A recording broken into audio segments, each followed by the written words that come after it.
This is Imran at Tampa Bay in Apollo Beach, Florida.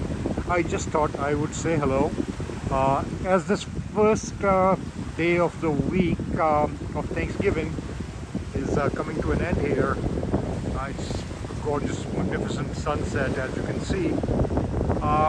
Thanksgiving is right ahead, and I'm so grateful, so thankful. I am so beyond words, just in awe of the power of God and all the blessings that we enjoy as individuals in our lives, and especially as people who live in great places, have great jobs in many cases, are loved, are healthy, still walking and talking, while many are unable to do that.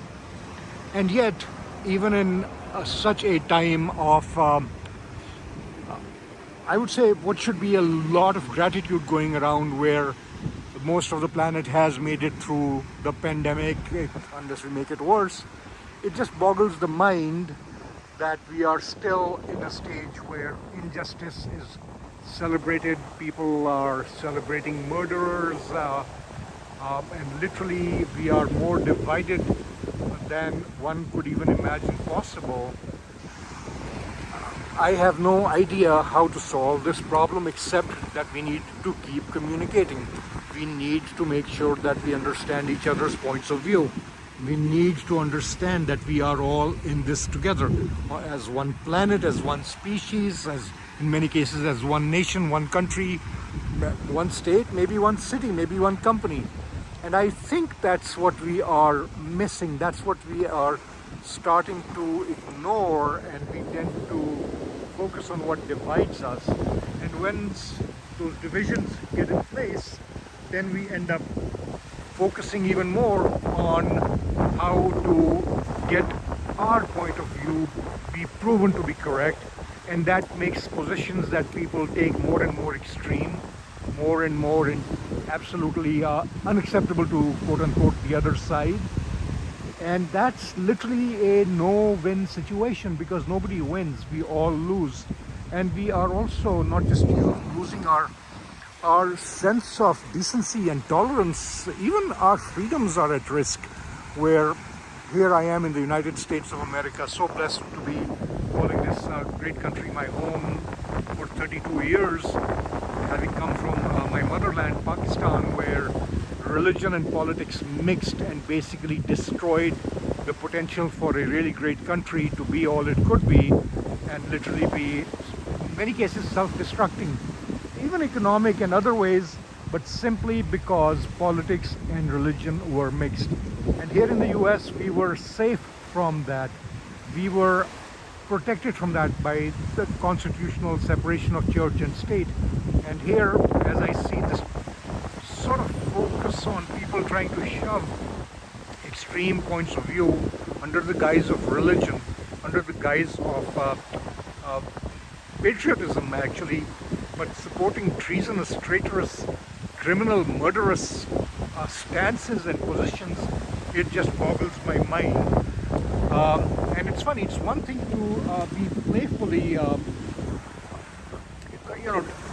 to be playfully opposed. For example, my German Shepherd dogs here, Kennedy on the left and K2 on the right. It's kind of funny is that of all these fronds that have fallen from this palm tree that I'm standing under, of course they have to fight over that single one, because they're doing it more for entertainment. So they'll growl and do play fighting, but at the end of the day they look out for each other. They literally will attack anybody who attacks them, and then go back to play fighting, not real fighting. And that's what dogs can do, and I can't understand why we as humans are having so much trouble, and we as Americans even are having so much trouble. But just as a species around the world, where it's becoming more and more extreme, left and right, up and down, north and south, whatever you name it, religious or quote unquote unreligious, it is getting to the stage where it is not sustainable as countries, as economies, as human beings. And that's what I would hope that we can all put our heads around and try to come up with solutions, try to find ways to find common ground, to be able to agree that murder is wrong, no matter what we think our position is on gun rights or Second Amendment or whatever. How about the amendment that we don't need to have, which is don't be celebrating murderers, don't be celebrating killers, don't be celebrating traitors. Focus on the good in people, even if you disagree with them. And I think that's what I would love for all of us to be able to reflect on as this Monday comes to an end here.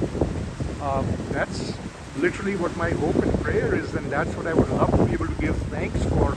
Maybe not this Thanksgiving, but the next one, that hey, we went through that period of, let's say, 2016 to 2021, and now we have come out stronger, better, and just more thankful and more grateful and more full of love. Thanks for listening. This is Imran signing off.